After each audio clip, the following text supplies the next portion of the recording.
Hey, how's it going? Jeff Rivas here, doing another video review on another Saber. Probably my last review on a SaberForge product, and I'm about to explain why. This right here is a SaberForge Monarch. It's their version of the Starkiller Hilt, Starkiller The Force Unleashed video game, and these two saber stands and this blade plug. I ordered on Etsy from SaberForge, and the other day I actually got it. It was delivered about a week ago, I think it was a week and a half ago.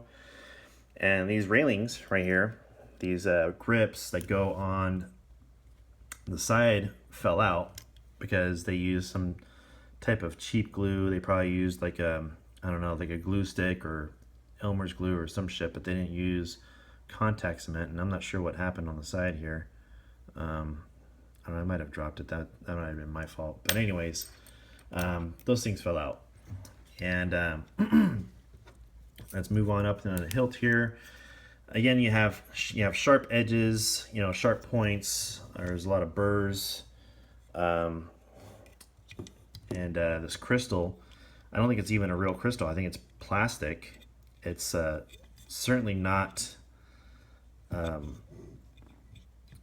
cut in any with any quality or anything like that. The cut's pretty messed up. And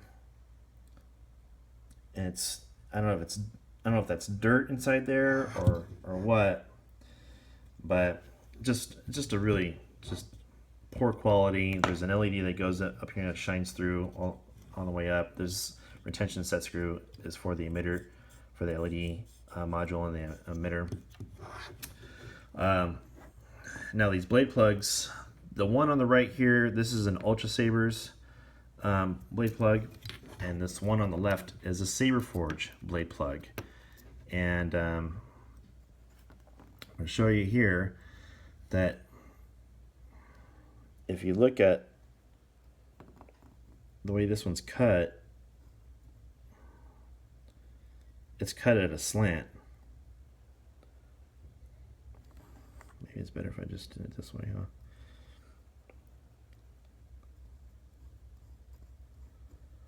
It's cut at a slant there. You can see where the angle is on that. And it doesn't sit flush. It's got this oversized cap on it. It's it doesn't sit flush on the emitter, on the top of the emitter. So I just use the Ultra Sabers one, if it's nice and snug and flush in there. And another thing is, like, these retention screws are just way too darn long. I mean, they could have cut those. They could have shortened those a little bit. Just better attention to detail, a lot better, along with quality. And I ordered red. I ordered the Hero tier in red, and I don't know what it says, RGBA. It's really weird ordering stuff like this on Etsy. I'm kind of new to the whole Saber thing, and I'm also kind of new to Etsy as well. But I was very clear that I wanted red, and I got the RGBA where you can change the colors and stuff like that. But it's incredibly difficult to change the colors. And the one thing I kind of noticed is that it doesn't resume to those colors or fonts. So when I turn it on blue, it gets the same font and the same color every time that I turn it on. So yeah, I can, after fucking with it for 25-30 minutes, and I actually get it on a color that, like red or yellow or, orange or whatever, purple or something like that, with a different sound font, and I turn it off, I don't get that same what I had chosen. I get the same blue and same sound font, like, every time. It doesn't go to what I had just left it on. I don't know if that's a SaberForge thing. I don't know if that's a Nigon Electronics board thing. I hope it's not a Nigon Electronics board, because if it is, then when I start doing my own builds and start doing my own repairs, I'm probably not going to go with an NEC board. I'll probably end up going with a Plectro Labs, but Anyways, yeah, I just think that this is just bad. This is poor quality for the amount of money I paid for it. Furthermore, these saber stands, it's wobbly because they didn't thread the rods in here all the way for the screws to sit flush with the stand. Okay. Same thing with this. They didn't thread this all the way. That back end one right here is probably the only one that's threaded in all the way. Both those stands were $30 each. You know, so I know this seems really nitpicky to some of you people, and I'm not bitching you guys out for saying that at the last video, and I'm not gonna call you out or anything like that, but in my opinion, you know, when you start not living with mom and dad and you start paying your own rent and your own car payment, your own insurance, and you save up money to buy stuff like this, I think you have an entitlement to a certain standard of quality. That's all I'm saying. And I think that when you fork out $700 for shit like this, it should be better quality than what I received. So that's all I'm simply stating. It really kind of sucks because I really want to like SaberForge. I really do, because again, I'm really happy with like the Sinister Prophecy. I'm really looking forward to fixing that one, because I think it's just a really awesome hilt. The Bane, so I want to be sending this Monarch and my Bane to Wayne Austin. He's pretty well known in the community for fixing and repairing and pimping out, you know, the Monarchs and Banes and stuff. But I don't want to. I really don't want to buy. I'm totally done. I don't even want to buy an empty hilt from SaberForge anymore. I really don't. I'm so over it. Way too much money for garbage, and I'm gonna have to spend more money to get it fixed. And the reason is, yeah, you guys said that he's got a warranty, but I've heard bad things about you know, Philip Isherwood or SaberForge trying to get out of, you know, their warranty. And I think the reason that is because he doesn't want to take a technician out on a job where he's not going to be making any money, right? So you have a team of technicians that do the installs, and you send a product like this back. So what happens is that, you know, let's use our examples here. You have 3 technicians. I send this back. Take one technician out to repair it. Then that is free labor to the customer. The customer already paid for the warranty on that saber. So what is Philip Isherwood losing out on? He's losing out on a technician doing an install to send out a saber, which means that, you know, it's hindering his income and the company's income. See what I mean by that? So that's why he says fuck you a lot to a lot of these warranty issues.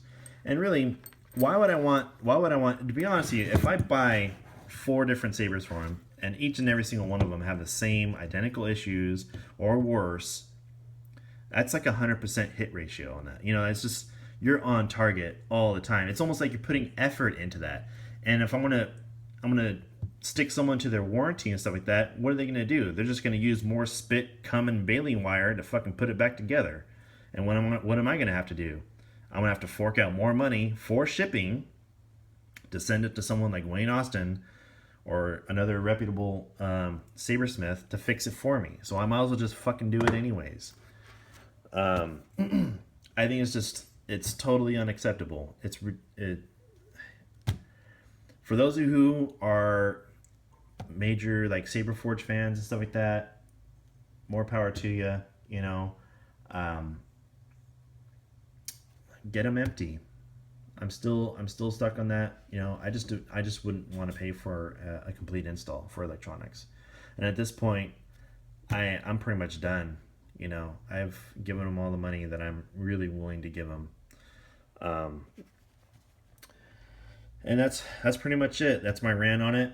and I was really kind of hoping that it would have been better. And one more thing is that when I had ordered this, it's actually like 3 weeks late, this hilt. They had messaged me, it was right around week, it's around week 13 or 14. It was week 14, I think it was. And they sent me a message on Etsy and say, "Hey, we're waiting on parts to finish your hilts." And actually, I had an opportunity for a full refund at that time, and I was like, "Nah, I really want to see what this looks like." You know, no one else was offering a Star Killer hilt, so that's why I went with SaberForge to begin with. And it just really kind of, it's really, that right there should have been a warning sign, because when you give someone money for a build like this, for something like this, I think personally, for good business practices, is that I took $700 some odd from someone. I should probably put those parts aside in a box or whatever, a little shoe box or whatnot, and then put it aside with their name on it so they can build it later. I understand that there's people in front of me who are waiting for their sabers to be built. That's not a problem. But I think that when I give you money for my business, I think that you should buy those parts ahead of time, and then put them in a box and put them somewhere, so when it is my time to get those built, then you get them built and get shipped out right away. Because it just seems to me that you're just using my money for other people's builds. You see what I mean by that? So SaberForge, you suck. I don't know how else to put it. You just wow. I mean, just a monumental fuck up on all these hilts. It really is just. I'm done. Anyways, guys, stay tuned. I have some more reviews coming up. I have some stuff from Vader's Vault coming in, probably within a month or two, and I have some stuff from Hampton's OTS line that I invested a grip into their Kickstarter. So I got some really cool stuff coming from them, and I'm really excited to do that video. So yeah, and if you haven't, already, Hampton's has their Indiegogo still going on. I'll go ahead and put a link in the description below.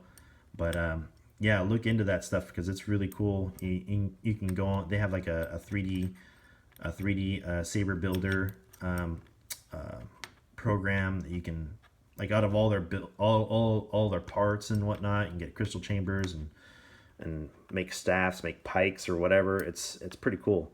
So anyways, that's enough of my rant. It's already 13 minutes.